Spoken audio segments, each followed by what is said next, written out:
G'day, my name is Stills20 and I'm collaborating with Paradox Interactive to bring you a tutorial on how to build more realistic suburbs in City Skylines. In this tutorial, I'm going to be mostly focusing on the PC version of City Skylines, as I'm going to be using some mods from the Steam workshop to create more realism. However, hopefully you should be able to pick up some tips and tricks whether you play with mods or not. When mapping out your suburbs of roads, it's important to consider whereabouts in the city your suburbs are going to be. Landscape will have a huge impact on the style of roads you use. Around the hills and mountains, it's important to follow the contours of the land and give your houses more room to expand. Closer to the downtown, roads become wider and blocks get smaller. I'm going to map out some very stock standard grid suburbs, starting with an avenue or main road and then branching out the streets in rectangular grids. Typically, roads will follow very similar road patterns throughout the whole neighborhood. For this particular suburb, I'm going to create a grid of 11 squares so that I have some extra space in the middle for a back alley. To create this back alley, I'm going to drag a footpath network in the middle of the grid. You can use Find Road tool to allow road anarchy and to disable road snapping when dragging your footpath. I'm also going to use Move It to grab the path node closer to the road. This will also give it the back alley look. You can create really great looking cul-de-sacs by connecting a main road to the end of a street and then dragging the nodes closer. Just make sure the ground's pretty flat before trying to do this. If you want to hide that crosswalk, you'll need to use the mod Ploppable Asphalt to paste over the top of it. When it comes to houses, suburbs would typically have a very similar style of house throughout the entire neighborhood.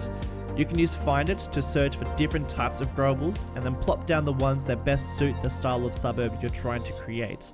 You want to choose around 4 or so similar houses of the same size and style. To create more realistic spacing, I'm going to use Move It to bring the houses closer to each other and then further away from the street, mostly trying to have each house with the same size backyard and front yard. Now it's time for a bit of privacy. I'm going to use the fence networks to create some private yards. To make the houses look a little bit more individual, you can use different styles of fences and then some houses just with no fence at all. To save a bit more time, try to only drag a fence networks around the perimeter of the block and then between the houses of the backyards. You can also give the illusion of a fence by placing down trees in straight lines just between the houses. Prop and tree anarchy allows me to place trees and props within the space of a house. I'm going to use this to add some tile decals for driveways and some swimming pools and swing sets in the backyards for extra detail. Though I'm only going to do this in some suburbs as it can be quite time consuming. Now here's where the magic really happens. To save yourself having to plop down every house in every block, you can use Move It to easily copy and paste entire blocks of houses. To do this, select the area you want to copy.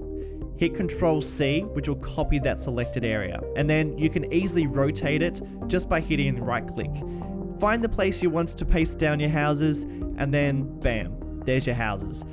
Obviously, this technique works best for grids that are exact same size, but if they aren't, Move It makes it really easy for you to put everything in the right place. To finish off your suburb, make sure to include some local commercial areas around the main roads. Schools and parks are great for those awkwardly shaped areas in your neighborhoods that weren't quite right to copy and paste over those houses. But guys, that is it for this video. I hope it's been useful. For more videos like this, be sure to subscribe to the channel. Bye!